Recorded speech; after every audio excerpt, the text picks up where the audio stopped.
So just a little over 2 months ago, ATA members from around the world gathered in Miami, Florida for the association's 56th annual conference.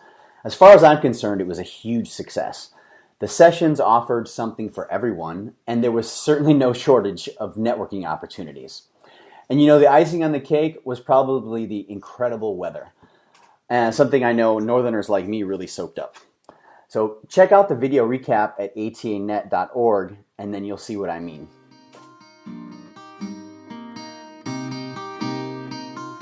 Hello, everyone, and thanks for joining me. My name is Matt Baird, and you're listening to the ATA Podcast.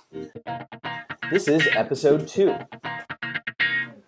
Okay, so today's podcast has 3 segments. First, we're going to talk about Miami and all the fun we had under the palm trees. Now, those of you who were there will get a nice review of the conference, and those of you who weren't able to make it, well, you'll find out what you missed. After that, we're going to cross the lower 48 to the city of cable cars and the iconic Golden Gate Bridge. I'm talking about San Francisco, of course, the city that will play host to the ATA's 57th annual conference this coming November. And finally, we're going to introduce you to the all-new ataTalk. It's an exciting, member-driven discussion forum. So stay with us. You'll want to know what all the talk is about. Now with me today are ATA President David Rumsey and ATA President-elect Corinne McKay. David and Corinne, welcome and thanks for joining me. Hi, Matt. I'm glad to be back. Thank you so much, Matt. We're really excited to be here, and thanks for hosting. Great, thanks. I appreciate you guys being here. It's really nice to be back for another episode. I hope you both enjoy some time off over the holidays or all rested up. Corinne, were you able to hit the high country? Yeah, definitely. Like every winter break, we did some great skiing in the Colorado mountains, which also meant some digital detox for me. So it was all good. Great, awesome. And of course, I'm not envious at all. No. How about you, David? Did you get some well-deserved R&R? Actually, yeah. I took a few days off between Christmas and New Year's to fully unplug, and it was really great, actually. Glad to hear it. Okay, now before we get started with segment 1, let me briefly explain to you listeners out there what we're doing here. The ATA podcast is intended to deliver news and updates about ATA that you can listen to anytime, anywhere. This is our second episode, so you can say we're still in the pilot phase of this project. Episode 1, in case you missed it, was broadcast last September on International Translation Day, September 30th. You can find a link to it, by the way, on the same page as this podcast. The response to episode 1 was pretty good, so here we are again. But we'd definitely like to hear what you think about this format, this podcast format, and bringing you news and updates in this way. So please write to us. At the end of the broadcast, I'll share an email address where you can do just that. Okay, so without further ado, here's segment 1, the ATA annual conference in Miami this past November. David, as the previous president-elect, you were the official conference organizer of the Miami conference. I started this podcast by telling our listeners that it was a huge success. Now, that was definitely my experience. What's the official word? Well, the official word is yes. It was quite a successful conference. We broke 1,600 attendees, which is a really high number for us, definitely within the top 10.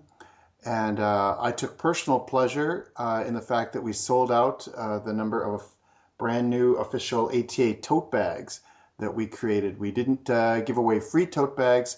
This time we had ATA tote bags that were a little more durable, that you could put your laptop in and all your paperwork in. And they sold out like hotcakes really quickly. It was an idea I came up with, and I was really proud of that. Otherwise, it was just great. We had incredible weather, as you mentioned before, really sunny. It was a really fun time.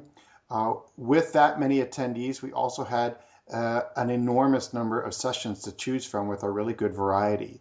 So I'm not sure if it was the sunny weather or what, but we've been going through all the reviews and it seems like people had a really good time and they really enjoyed themselves.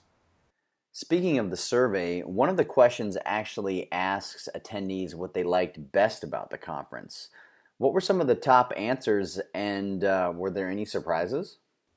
Well, we do go through all of the survey responses. The the pluses and the minuses and everything. And one of the things we look for actually is trends over a few years. And what was really interesting this time around was how integral the conference app has become as a part of the conference.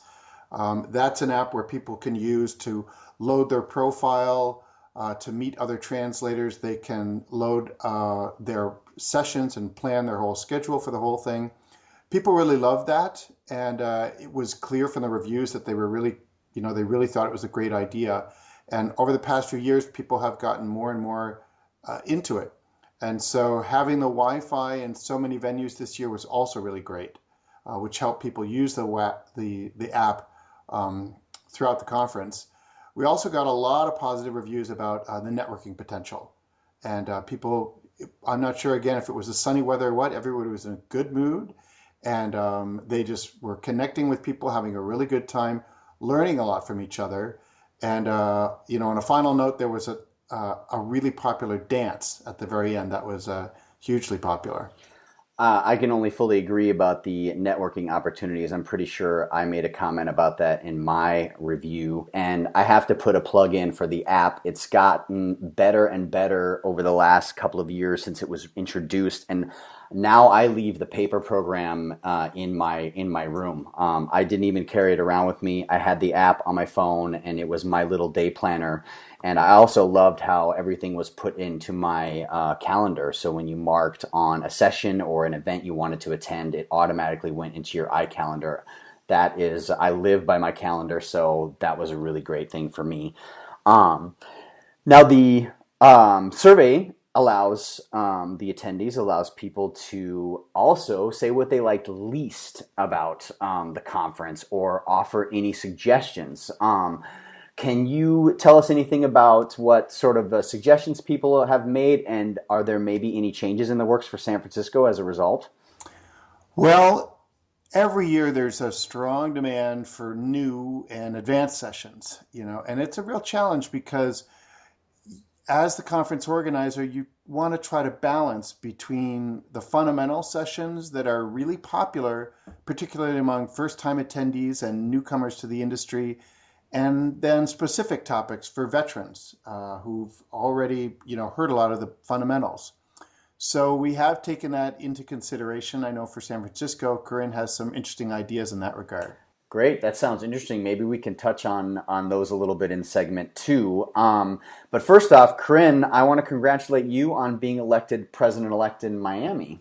Oh, thanks a lot. Yeah, it's really exciting, and I think, David would probably agree. It's also sort of humbling and obviously a huge responsibility to have this level of trust from our 10,000 plus members. Now, you attended the last 3 conferences as a member of the ATA board in your capacity as director on the ATA board. What was your experience in Miami, and maybe you can tell us how it compared with your prior experiences, your prior conferences? Yeah, sure. I think as David said, we'd all agree that Miami was one of our most successful conferences. So I think my major impression as the incoming conference organizer was, wow, this is a hard act to follow. Attendance, we had expected about 1,500 people, and we got over 1,600. The hotel was beautiful. It let in all of that great Miami sun. We got to eat breakfast under the palm trees. And as David said, we haven't reviewed the individual session proposals yet, but we've looked at the overall evaluations, and they were really, really positive. I believe it was a significant number of people who had attended more than one conference who said that this one was better than the previous ones they attended. So I think that my main impression is, it's going to be a big job to top that in San Francisco, but we're going to try. Yeah, that's interesting. I personally had a great time in Miami. I really thought it was a great venue, and I had only been to Miami one time before, and also briefly. So I would love to see the association return there in the near future. Do you think it's going to be another 20 years before we're back? Well, hopefully not. I agree with you that it was a fantastic city for us, and I think hopefully we'll look at Miami again, and if we did, I think it would also be interesting to look at the hotels more in the South Beach area and see what it would be like to be right on the water. But yeah, I think myself coming from, and you having come from, Matt, a state with 300 days of sunshine a year, I think that here in Colorado, I think you can't underestimate how the sun puts everyone in a great mood. So yeah, here's hoping that we will return to Miami at some point. Yes, that's so very true, and I do miss the Colorado sun. That brings us to segment 2 of today's podcast, the ATA's 27th annual conference, which will be held November 2nd to the 5th in San Francisco, California. Now, Corinne, this question is for you as the president-elect. You are in charge of organizing the 2016 conference. Maybe you can tell us a little bit about how it's going so far. Yeah. So first of all, also Matt, it's the 57th conference. We've done Did way I more. Yeah, we've done way more than 27. say 27? Oh my gosh. 57th. And because I always think of it like Heinz 57, it's going to be ATA's secret sauce is the 57th conference. Oh, So what a good idea. Nice. so just last week, David and I and a couple of the headquarters staff and some of our vendor representatives actually went to San Francisco and toured the conference hotel. If you were there in 2007, it's the same hotel, the one right on the Embarcadero, right across the street from the ferry building. And so I think we had a really positive experience there last time. And this time they have just done an enormous remodel of the hotel. The lobby looks completely different and the meeting rooms have been really spruced up. So I think if anything, it is going to be better than our 2007 conference.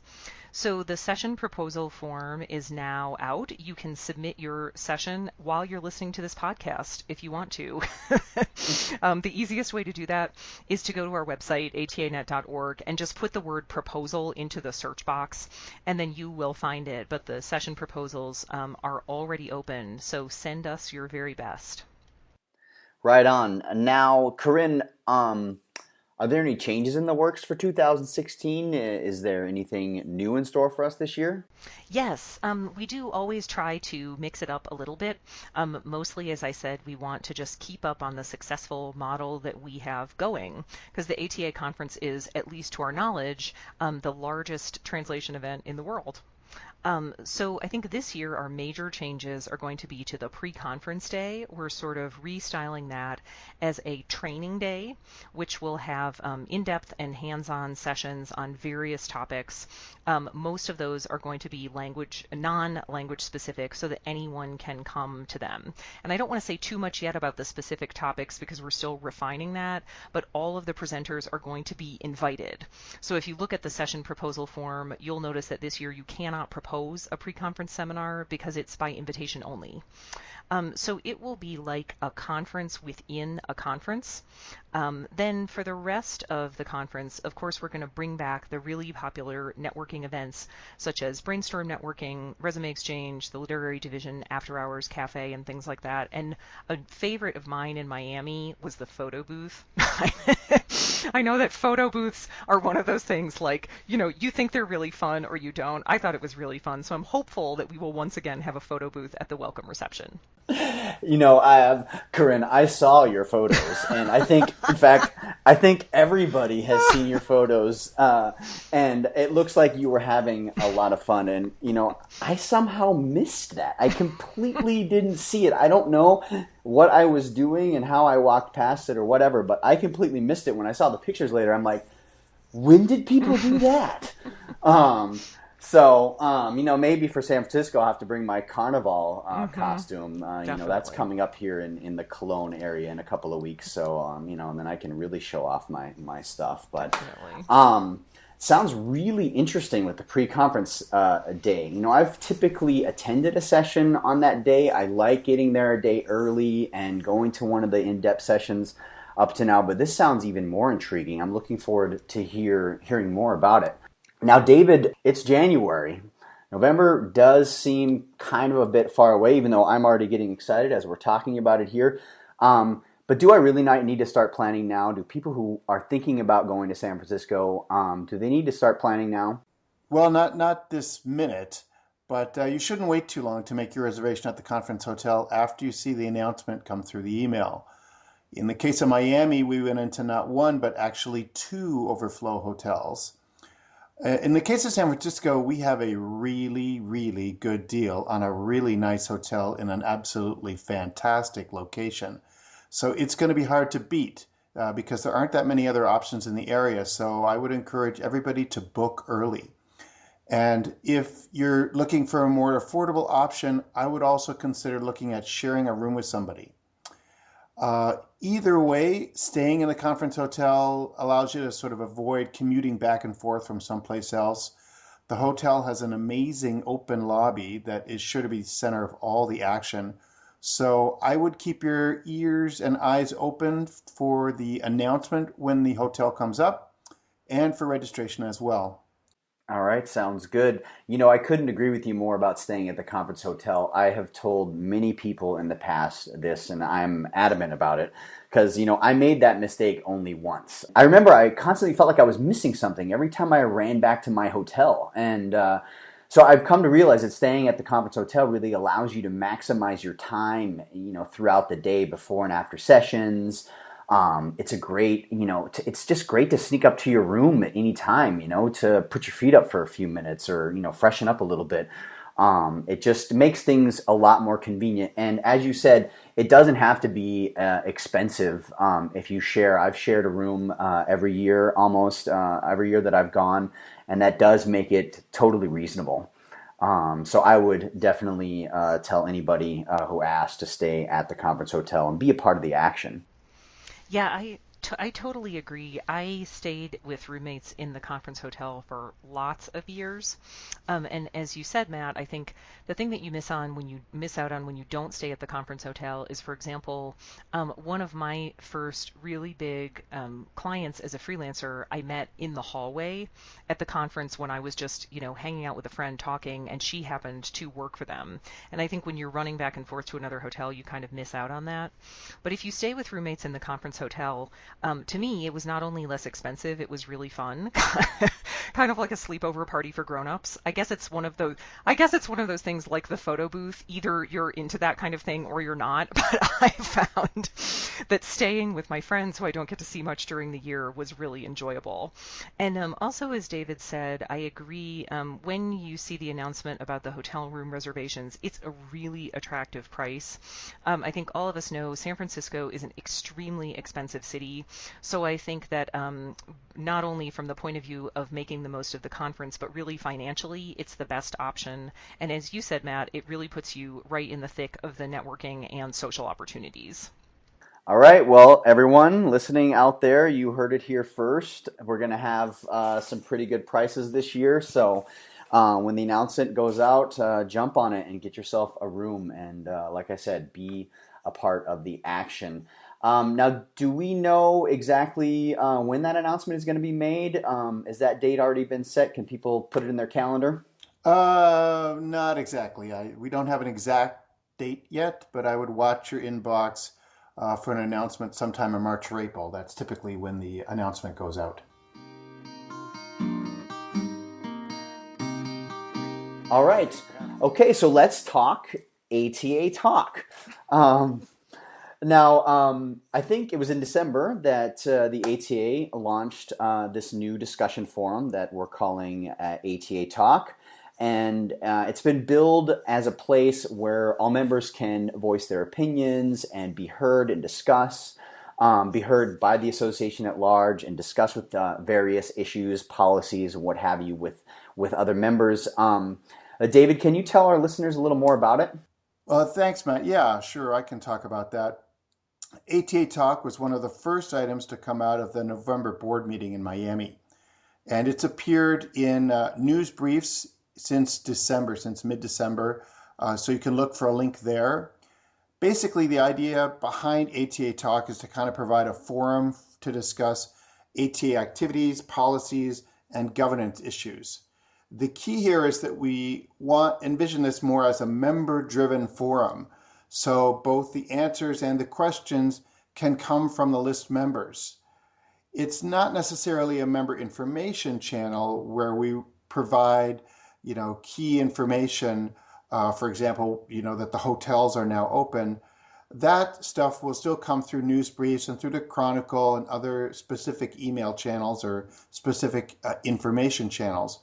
But it gives us a chance for members to basically discuss various topics and perhaps come up with new ideas and innovative solutions to perennial problems that we hadn't thought about. Now, are you and Corinne and other board members for that matter also taking part in the discussion? Yeah, so right now, Ted Wozniak, our amazing treasurer, and I are the main moderators. And we have Jeff Kobe, who is a board member and former chair of the certification committee, to help out with certification related issues. So as David said, this isn't a forum where the ATA leaders are going to be sort of pushing information out to members, but rather for members to discuss with each other. And so far, even just in the listserv's first month of existence, we've had some excellent discussions. People have brought up various ATA governance topics like who within ATA should be able to vote, or what is ATA doing to get the word out about our industry to potential direct clients. So we're going to run this as a pilot project for a year and see how it goes. Yeah, I'd also like to add there that, if you have a specific question or a specific issue that needs immediate attention, you can email me directly at president@atanet.org. And those kinds of queries I can deal with right off the bat. I can direct them to the right person and get the solution solved. Sounds good. I really like the idea of this, and I like what Corinne also, what both of you just said about how it's a discussion among members, but also the board and other ATA administrators can really use it as a source of ideas, and can kind of be like a little incubator. And that sounds really interesting. And I have been following discussions myself a little bit. And it's really nice to see the interaction, and it's really nice that the members now have a place where they can discuss these. The entire membership, and not some of the smaller groups, more topical groups that are out there. We as a membership, we're spread. We're over 10,000 members, and we're spread all across the globe, and we really only come together once a year for the annual conference. So this really sounds to me like it's a chance for everyone to learn more about the association, share thoughts and ideas, and help move the association forward. Now, those listeners who have not yet seen the news briefs or seen how to join, perhaps one of you can tell us how you join ATA Talk. Sure. So the direct links to Yahoo groups are a little complicated to read during the podcast, but you should have received the link in ATA news briefs last month. So if you search your email for your old news briefs, the link it's the lead story in the news briefs where it was announced. But you can also, if you want to, just go to the Yahoo Group's website and then search for ATA Talk. It's ATA in lowercase and then a capital T, ALK, and submit your request to join there. And while you're there, that would be also a good time to join any other ATA Yahoo Groups listservs that you've been thinking about joining. Speaking of Yahoo Groups, because I am a member of several, and I'm sure you and David are as well. If anyone out there is sort of fears an onslaught of emails by joining sort of a discussion group, I can tell you, have no fear. Yahoo Groups actually has a really great setting that allows you to choose how you receive the messages. You can get individual emails, you can get a daily digest, so only one a day, or you can get no emails at all. So you can opt out of the emails and just check the message board online whenever it's convenient for you. Well, that wraps up segment 3. Do either of you have any additional information to share or final thoughts before we go? Well, it's renewal season at ATA, so I want to remind all the members to renew their ATA membership if you haven't already. This year as well, paid members will get to view the full results of the ATA compensation survey that went out earlier in the fall. So you can look for information about that in an upcoming edition of News Briefs. Great. Corinne, anything you'd like to add? Yeah, thanks, David and Matt. And I would say, too, thank you so much to all of our members. We really value all 10,500 of you, and every one of you is important to ATA's success. I think as the conference organizer, I'm really focused on that. I'm looking forward to San Francisco and submit your session proposals. And then also, don't forget that if you are interested in the Miami conference, either to review or view any of the sessions, you can still order the e-conference on our website and either stream it or purchase the DVD. Great. Well, thank you. Thank you both so much for joining me today. I really appreciate it. No problem. It's always a pleasure. Thank you, Matt, for hosting. It was really a pleasure to speak with you.